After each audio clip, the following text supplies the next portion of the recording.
cohetes desde Cabo Cañaveral y montan una especie de andamio para poner el cohete bien vertical en la sala de control.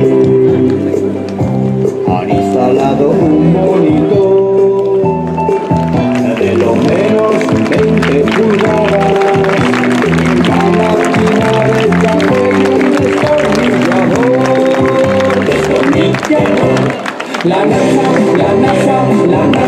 siempre manda cohetes que llegan a la luna, que se pasan de lado, a veces, un paseo espacial supone un riesgo mortal. Si alguien te corta la cuerda, amigo, con el infinito te las verás.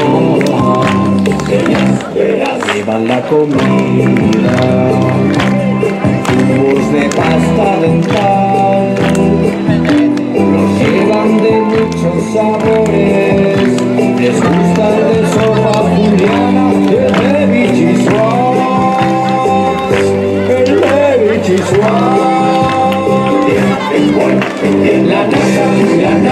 La NASA siempre manda cohetes que llegan a la luna, que se pasan de lado, a veces, algún cacharro con un perro con casco y mira a ver si se muere o vuelve con garrapatas del espacio exterior.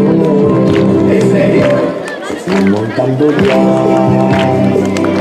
algo así como un albergue espacial, con agua caliente en las duchas, por si alguno vuelve su del paseo espacial, que se puedan bañar, que si no huelen mal, huelen muy mal.